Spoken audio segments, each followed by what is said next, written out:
गोस्वामी तुलसीदास जी दोहा संख्या 15 तक हम अभी पहुंच गए थे, जहां पर वह सभी कवि की वंदना करने के बाद, कवियों की वंदना करने के बाद वाल्मीकि जी की, वेदों पुराणों की, और उसके बाद माता पार्वती और शिव जी की वंदना करते हैं और उनसे उनके ऊपर प्रसन्न होने को कहते हैं। इसके बाद देखते हैं आगे गोस्वामी तुलसीदास जी क्या कह रहे हैं। वह श्री सीता राम जी के परिवार का जो है वंदन कर रहे हैं। उनके जिनकी श्री राम के ऊपर प्रीति रही है, उनके जीवन काल में उनका वंदन जो है गोस्वामी तुलसीदास जी आगे के कुछ पंक्तियों में कर रहे हैं। देखते हैं। बंदऊ अवधपुरी अति पावनी, सरजू सरिकली कलुष न सावनी। गोस्वामी तुलसीदास जी कह रहे हैं, मैं बंदऊ बंदन करता हूँ अवधपुरी के अति पावनी, जो कि बहुत ही पवित्र है, ऐसी अयोध्या नगरी का गोस्वामी तुलसीदास जी वंदन कर रहे हैं। सरजू सरिकली कलुष न सावनी।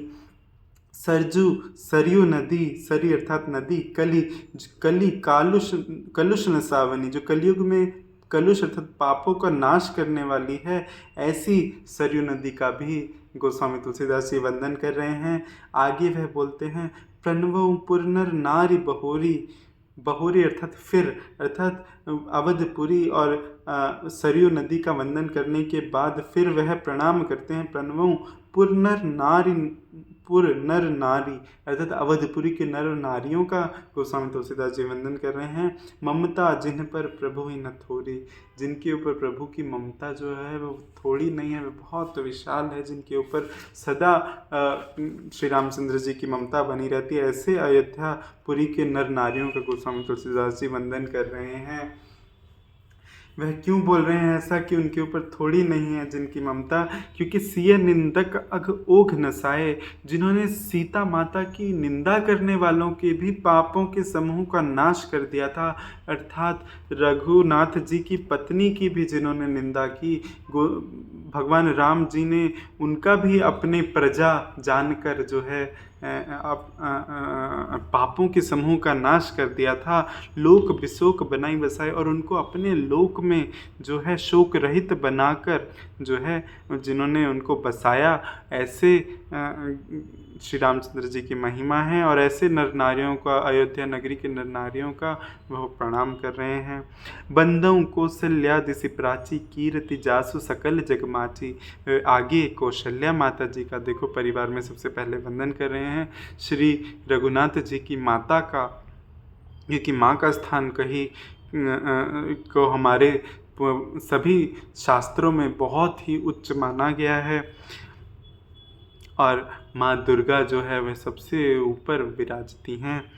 तो आगे देखते हैं। बंदों कौशल्या दिशि प्राची, वह कौशल्या माता को जो कि प्राची दिशा के समान है, अर्थात पूर्व दिशा के भांति हैं।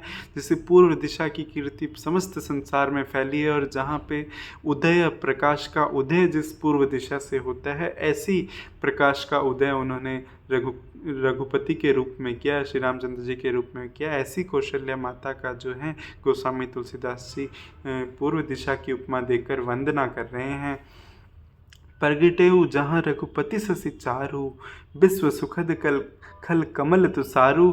दशरथ राउ सहित सब रानी, सुकृत समंगल मूर्ति मानी। करो प्रणाम करम मन बानी, करो कृपा सुत सेवक जानी। आगे गोस्वामी तुलसीदास जी क्या कह रहे हैं कि प्रगटो जहाँ रघु के पति, रघुकुल के पति अर्थात रघुकुल के स्वामी, शशि चारु चंद्रमा के समान सुंदर जो हैं प्रगटे हैं श्री रामचंद्र जी, जहाँ पर विश्व सुखद खल काम, जो सभी पूरे संसार को जो हैं सुख देने वाले हैं, और दुष्ट रूपी कमलों के लिए जो पाले के समान है, तुषार अर्थात पाले के समान है, ऐसे श्री रामचंद्र जी रूपी सुंदर चंद्रमा जहाँ प्रगटे हैं। जहाँ पर दशरथ राव सहित सब रानी, कहाँ पे जन्मे? दशरथ जी के परिवार में, और दशरथ राजा को वह सभी रानियों सहित कह रहे हैं। सुकृत सुमंगल मूर्ति मानी, जिनको माना गया है कल्याण की मूर्ति और पुण्य की मूर्ति, सुकृत अर्थात पुण्य, सुमंगल अर्थात कल्याण की मूर्ति जिनको माना गया है। करऊं प्रणाम कर्म मन वाणी, उनको वह कर्म से प्रणाम करते हैं। अर्थात वह जब प्रणाम कर रहे हैं तो वह केवल बोलने मात्र प्रणाम नहीं कर रहे हैं। कर्म मन और वचन से प्रणाम करने का अर्थ क्या होता है कि वह अपने कर्मों से उनको प्रणाम कर रहे हैं, कि अर्थात जीवन में कुछ भी करेंगे अपने कर्म में भी वह उनके प्रति आदर दिखाएंगे। मन से कर रहे हैं, झूठा नहीं कर रहे हैं, उनके मन में अथाह प्रेम है उनके लिए, इसलिए वह उनको ऐसा कह रहे हैं मैं मन से प्रणाम कर रहा हूँ। और वाणी से तो वह प्रणाम कर ही रहे हैं अपनी जो है कविता के माध्यम से। तो वह कह रहे हैं कि मैं उनका कर्म मन और वचन से प्रणाम करता हूँ। करहु कृपा सुत सेवक जानी। तो वह भगवान जो हैं दशरथ जी को और उनको रानियों सहित बोल रहे हैं कि मुझ पर अपना सुत अर्थात पुत्र या सेवक जानकर मुझ पर कृपा करें। जिन्हीं बिरचि बड़ भयो विधाता, महिमा अवधि राम प्रतिभाता। वह बोल रहे हैं जिनको रचकर जो हैं बढ़ गई क्या विधाता की जो है, अर्थात ब्रह्मा जी ने भी जिनको रचकर बहुत बड़ाई पाई है, ऐसे श्री रामचंद्र जी के माता पिता की महिमा का जिनका कोई सीमा नहीं है, ऐसे उनको दशरथ जी और रानियों को वह प्रणाम कर रहे हैं गोस्वामी तुलसीदास जी। आगे सरोठा है। बंदों अवध भुआल, सत्य प्रेम जहि राम पद, बिछरत दीन दयाल, प्रियतनु तृण इव परिहरऊ। गोस्वामी तुलसीदास जी कह रहे हैं कि मैं वंदना करता हूँ अवध के भुआल, अर्थात भुआल यहाँ पर देखो दशरथ जी भी हैं और भक्तजन भी हैं जो उस समय अवध में थे, जिन्होंने सत्य प्रेम जी ही राम पद, जिनका इतना ज़्यादा श्री रामचंद्र जी के चरणों में सच्चा प्रेम था, सत्य प्रेम था जिनका राम के चरणों में, उनका वंदन कर रहे हैं। क्यों? क्योंकि उन्होंने बिछरत दीन दयाल प्रिय तनु तृण इव परिहरो, जिन्होंने बिछड़ते ही दीन दयाल अर्थात दीनों के दयाल श्री रामचंद्र जी से बिछड़ते ही जिन्होंने अपना प्रिय तनु, अपना प्रिय शरीर जो है वह तिनके की भांति, तृण इव तिनके की भांति जो है जिन्होंने उसको त्याग दिया, परिहर त्याग दिया। जो है जैसे ही दशरथ जी जो हैं वह भगवान राम से बिछड़े, उन्होंने अपना शरीर को त्याग दिया। और ऐसे ही अवध में कुछ भक्त थे जिन्होंने श्री रघुनाथ जी से बिछड़ते ही जिन्होंने अपना शरीर त्याग दिया था। तो ऐसे इतना उनमें सच्चा प्रेम था, और ऐसे इसीलिए वह जो है वह अवध के राजा श्री दशरथ जी की वंदना कर रहे हैं गोस्वामी तुलसीदास जी। आगे लिखते हैं, प्रणवों परिजन सहित विदेहु, जाहि राम पद गूढ़ स्नेहु, जोग भोग महा राखु गोई, राम बिलोकत प्रगटे सोई। वे बोल रहे हैं कि वे प्रणाम कर रहे हैं परिवार सहित विदेहु का, अर्थात राजा जनक का जो विदेह में रहते थे, परिवार सहित श्री माता सीता जी के पिताजी और उनको परिवार से होते हुए प्रणाम कर रहे हैं। जाहि राम पद कूढ़ स्नेह, जिनका श्री राम जी में चरणों में बहुत ही गहरा स्नेह था। जोग भोग महे राखु गोई, राम बिलोकत प्रगटे सोई। वे बोल रहे हैं जिन्होंने अपना योग और भोग में, जिसको उन्होंने योग और भोग में छिपा रखा था, वे बोल रहे हैं उनका इतना प्रेम था और उन्होंने उसको योग और भोग में छिपा रखा था, परंतु श्री रामचंद्र जी को देखते ही वह प्रकट हो गया। ऐसे राजा जनक जी की वह वंदना कर रहे हैं। प्रणवों भरत, प्रथम भरत के चरना, जासु नेम व्रत जाई न बरना। वे भाइयों में अब वंदना कर रहे हैं और बोल रहे हैं भाइयों में प्रथम में सबसे पहले किसकी वंदना कर रहा हूँ? भरत जी के चरणों की, जिनका जो है नेम अर्थात जो नियम है, व्रत है, उसका वर्णन नहीं किया जा सकता। रामचरण पंकज मन जासु, जिनके रामचंद्र जी के चरण रूपी कमले जो हैं, कमल के भांति जो हैं वह मन में जो है समाये हुए हैं, जिनका मन जो है वह रामचरण पंकज मन जासु, जिनका रामचरण कमल रूपी चरणों में जो है मन जो है ऐसे लुभता हुआ है, ऐसे जो है वह लुभाया हुआ है, मधुप इव तजई न पासु, जैसे भौरे का हो जाता है और वह उससे तजा नहीं जाता उसका पास जो है। ऐसे ही जो है भरत जी का मन जो है वह श्री रामचंद्र जी के चरण कमलों में है। बंदों लक्ष्मण पद जल जाता, इसके बाद जो है वह श्री लक्ष्मण जी के चरणों को वंदन कर रहे हैं, जो जल के समान हैं, शीतल हैं, सुंदर हैं और भक्तों को सुख देने वाले हैं। रघुपति कीर्ति विमल पताका, दंड समान भयो जस चाका। और लक्ष्मण जी कैसे बोल रहे हैं, लक्ष्मण जी जो हैं वे निर्मल पताका हैं। निर्मल पताका जो है रघुपति की कीर्ति की, जो श्री रघुनाथ चंद्र जी की कीर्ति है, उसको उपमा दी गई है पताका से, झंडे से। और वह बोल रहे हैं वह निर्मल पताका जो है वह उसमें वह दंड के समान है, अर्थात डंडी के समान जो दंड है जिसके ऊपर पताका लहराती है, उसमें वह जिसके बिना वह पताका लहराई नहीं जा सकती है डंडे के बिना, तो वह दंड है किसमें, रघुनाथ जी की कीर्ति में।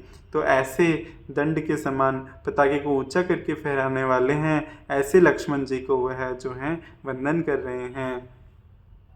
शेष सहस्त्र शीर्ष जग कारण, जो अवतरु भूमि भय टारन, सदा सो सानुकूल रह मुँह पर, कृपा सिंधु सौमित्र गुनाकर। वे बोल रहे हैं शेष, वह शेष नाग जी का अवतार है जो लक्ष्मण जी हैं, जिनके ऊपर भगवान विष्णु जी जो हैं सैया पर रहते हैं वैकुंठ लोक में, तो शेष नाग जी के साथ रहते हैं। ऐसे शेष नाग जी जिनके हजारों शीश हैं, और जग के जो वह कारण हैं, जगत के कारण हैं, जगत को जो है हजारों सिरों पर धारण करने वाले हैं, ऐसा शास्त्रों में एक उपमा है जो शेषनाग जी के लिए दी गई है। तो वह बोल रहे हैं कि उनका वह वंदन कर रहे हैं, लक्ष्मण जी का जो शेष जी के अवतार हैं, जिनके हजारों शरीर हैं, जो अवतरु भूमि भैटारन, जो अवतरित हुए हैं इस भूलोक में, इस भूमि में, इस धरती पर जो है भय को भय का जो है नाश करने के लिए, सदा सो सानुकूल रह मुँह पर बोलने के लिए सदा मुझ पर प्रसन्न रहें। कृपा सिंधु सौमित्र गुनाकर, जो कृपा के सिंधु हैं, जो कृपा के सागर हैं लक्ष्मण जी, सौमित्र सुमित्रा माता के पुत्र हैं और गुणों के भंडार हैं, ऐसे लक्ष्मण जी का गोस्वामी तुलसीदास जी वंदन कर रहे हैं। रिपुसूदन पद कमल नमामि, सुर सुशील भरत अनुगामी। रिपुसूदन अर्थात जो दुष्टों को जो है नाश करने वाले हैं, उनके चरण कमलों का भी गोस्वामी तुलसीदास जी नमस्कार कर रहे हैं, नतमस्तक हो रहे हैं। कौन है वो? सुर सुशील भरत अनुगामी, जो बहुत ही वीर हैं, सुशील हैं और भरत जी के अनुगामी हैं, अर्थात जो शत्रुघ्न जी हैं उनका गोस्वामी तुलसीदास जी वंदन कर रहे हैं। आगे लिखते हैं महावीर बिनमऊ हनुमाना, राम जासु जस आप बखाना। वह हनुमान जी का वंदन कर रहे हैं जो महावीर हैं, बिनमऊ विनती कर रहे हैं उनसे, जिनकी राम जासु जस आप बखाना, जिनको रामचंद्र जी के मुख ने भी जिनकी प्रशंसा जो है, जिनकी कीर्ति के बखान करते हैं, ऐसे हनुमान जी की जो है गोस्वामी तुलसीदास जी वंदना कर रहे हैं। आगे लिखते हैं प्रणवों पवन कुमार, खल बन पावक ज्ञान घन, जासु हृदय अगार, बसहि राम सर चाप धर। इसके बाद गोस्वामी तुलसीदास जी कह रहे हैं कि मैं प्रणाम करता हूँ श्री हनुमान जी को, जो खल बन, जो दुष्ट रूपी वन में पावक हैं, अर्थात अग्नि के भांति हैं, और ज्ञान घन अर्थात ज्ञान की जो घनी मूर्ति हैं, जिनमें गहन ज्ञान है, ऐसे पवन कुमार जी का, पवन सुत हनुमान जी का जो है वायुदेव के पुत्र हैं, उनको प्रणाम कर रहे हैं। जासु हृदय अगार बसहि राम सर चापधर, जिनके हृदय में जो हैं वह बसते हैं अगार, अर्थात जिनके हृदय में श्री राम जी का निवास है, और हृदय रूपी भवन में धनुष बाण के साथ जो है वे धारण किए हुए श्री रामचंद्र जी निवास करते हैं, जिनके हृदय रूपी भवन में ऐसे पवन कुमार जी को गोस्वामी तुलसीदास जी प्रणाम कर रहे हैं। जय सिया राम।